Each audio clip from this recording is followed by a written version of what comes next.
KF-21 전투기 엔진 개발 선포. 비밀리에 항공 추진기를 공개. 24,000파운드 고출력을 한국이 만들었다. 미국 군사 언론의 충격적인 폭로 시작. 하나에어로스페이스와 하나시스템은 한국형 전투기 KF-21의 엔진과 AESA 레이더를 공급한다고 25일 밝혔다. 하나에어로스페이스는 이날 방위사업청과 KF-21에 탑재되는 F414 엔진 40여 대 및 예비 모듈 등을 납품하고 엔진 정비 교범, 현장 기술 지원 등 후속 군수 지원을 하는 KF-21 최초 양산 엔진 공급 계약을 체결했다. 계약 규모는 5,562억 원이다. 이번 계약을 통해 납품될 엔진은 KF-21 최초 양산 1차분에 탑재된다. 하나에어로스페이스는 KF-21 양산 종료 시까지 엔진을 공급할 예정이다. 하나에어로스페이스는 1979년 공군 F4 전투기를 시작으로 KF-5, KF-16, F-15K, T-50 등 우리 군의 전투기 엔진을 해외 면허 생산 방식으로 공급해왔다. KF-21에 탑재되는 F414 엔진도 글로벌 항공엔진 기업 GE 에어로스페이스의 라이선스를 활용해 창원 1사업장에서 생산한다. 하나시스템은 이날 방위사업청과 KF-21에 탑재될 AESA 레이더 최초 양산 계약을 체결했다. 계약 규모는 1,100억 원이다. 전투기의 눈으로 불리는 AESA 레이더는 공중과 지상 해상 표적에 대한 탐지 및 추적 등 다양한 임무를 동시에 수행하는 최첨단 레이더로 현대 공중전에서 전투기의 생존 및 전투의 승패를 가르는 핵심 장비로 꼽힌다. 하나시스템은 2020년 CJ1호기를 성공적으로 출고하고 이후 국내외에서 약 200소티 이상 비행시험을 통해 잠정 전투용 적합 판정을 받았다. 한편 한국항공우주산업은 이날 방위사업청과 KF-21 최초 양산 계약을 체결했다고 밝혔다. KF-21 총 20대와 후속 군수 지원을 포함해 총 1조 9,600억 원 규모다. KAI는 2026년 말 양산기 납품을 시작해 한국 공군에 전력화시킨다는 계획이다. 2. 올해 방산 수출 목표치 반타작 내년에도 계엄, 후폭풍의 우려 위 화살표. 올해 국산 무기체계의 수출 규모가 100억 달러 수준에 그칠 것으로 보인다. 당초 정부가 목표로 잡았던 200억 달러의 절반에 그치는 셈이다. 특히 비상계엄 사태로 해외 주요 방산 고객들의 발길이 뜸해지면서 내년 방산 수출도 차질을 빚을 것이라는 우려가 제기된다. 올해 방산 수출 계약 규모는 내년 초 집계될 것으로 보이지만 당초 정부 목표치였던 200억 달러엔 한참 못 미치는 성적을 냈다. 폴란드 K2 전차 추가 수출권에 대한 계약이 연내 체결될 경우 150억 달러 이상은 될 것으로 전망됐지만 이마저도 어려운 상황이다. 윤석열 정부는 2027년 방산 수출 4대 강국 도약을 목표로 올해 200억 달러 수출 목표를 설정했다. 지난해에도 200억 달러를 목표로 삼았지만 130억 달러에 그쳤다. 폴란드와 대규모 수출 계약을 체결한 2022년 173억 달러를 기록한 이후 2023년 130억 달러, 2024년 100억 달러 수준으로 줄어드는 모양새다. 물론 올해 들어서도 폴란드, 루마니아, 페루, 이라크 등과 총 14건 내외의 무기체계 수출 계약을 성사시켰다.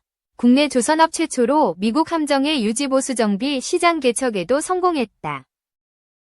올해 10월까지 페루 해군 함정 건조 계약과 페루 육군 장갑차 계약 등 5억 달러 이상 수주한 것도 성과다. 이라크와 1,357억 원 규모의 관용헬기 수리온 수출 계약도 체결해 국산 헬기의 첫 수출에 성공한 데 이어 이라크군으로의 사업 확대도 예상된다. 하지만 폴란드와 K2 전차 계약 체결이 미뤄지면서 수출 실적도 줄어들게 됐다. K2 전차의 계약 규모는 70억 달러 수준이다. 폴란드는 지난해 12월 정권 교체 이후 한국의 정책금융 지원 부족 문제와 현지 생산을 위한 기술 이전 협상 등이 난항을 겪으며 결국 해를 넘기게 됐다. 석종건 방위사업청장은 지난 9일 급히 폴란드로 날아가 베이다 폴란드 국방차관과 만나기도 했다. 게다가 국내 정치 불안으로 방산 수출에도 악영향이 우려되는 상황이다. 지난 3일 윤석열 대통령의 비상계엄 선포 당시 방한 중이던 사디르 자파로프 키르기스스탄 대통령은 한국형 기동헬기 생산 현장을 둘러보려던 일정을 취소하고 급히 귀국했다. 한국산 방공 무기 체계를 도입하고 있는 아랍에미리트의 공군방공사령관도 이달 방한 계획을 취소했다. 정부 당국은 비상계엄 후 폭풍을 최소화하기 위해 골몰하고 있다.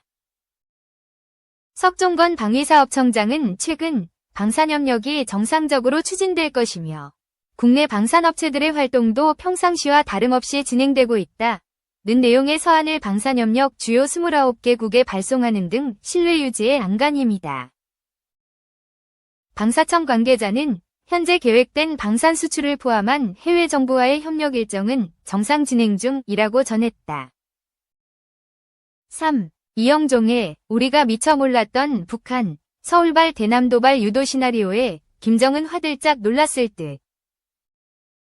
지난 12월 3일 밤부터 이튿날 새벽까지 이어진 긴박한 상황에서 가장 놀라고 가슴을 쓸어내린 사람 중 하나는 북한 김정은일 듯 싶다.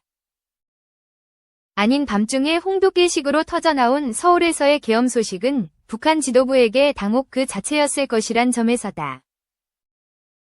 김정은 국무위원장은 즉각 군부 고위 책임자를 찾았을 것이다.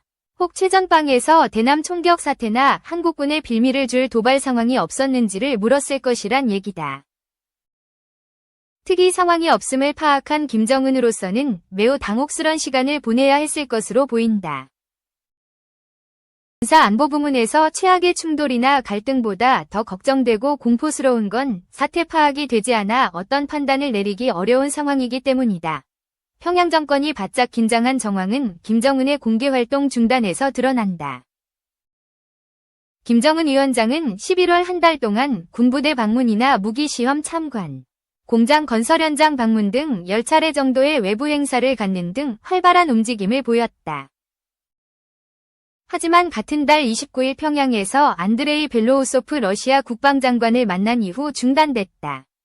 긴박한 국면에서 지하벙커 등에 은신했을 것이란 관측까지 나온다. 계엄 사태가 터진 후 김정은이 다시 등장하는 데는 2주가 걸렸다. 아버지인 김정일 국방위원장 사망 이래 시신이 미이라 형태로 보관된 금수산 태양궁전을 간부들과 함께 찾은 것이다. 이 자리는 불참할 경우 건강이나 권력 이상설이 나오고 기일에 아버지 무덤도 찾지 않는 불효자 지적까지 나오는 터라 어지간하면 거르지 않는 패턴을 보여왔다. 김정은의 걱정은 여기에서 그치지 않을 것으로 보인다. 무엇보다 그가 충격적으로 받아들인 건 계엄 수사 과정에서 나오는 북한 도발 유도설일 것이다. 계엄의 당위성을 뒷받침하기 위해 대남 오물풍선을 날리는 북한 원점을 우리 군이 타격한다는 시나리오는 북한을 긴장시키기에 충분하다. 이런저런 대남 도발을 일삼아온 북한 입장에서는 한국이 대북 선제 공격을 가한다거나 북한의 도발에 일정한 응징 수준을 정한 비례 원칙을 넘어서는 공세가 펼쳐진다는 건 상상 밖의 일이었을 것으로 보인다.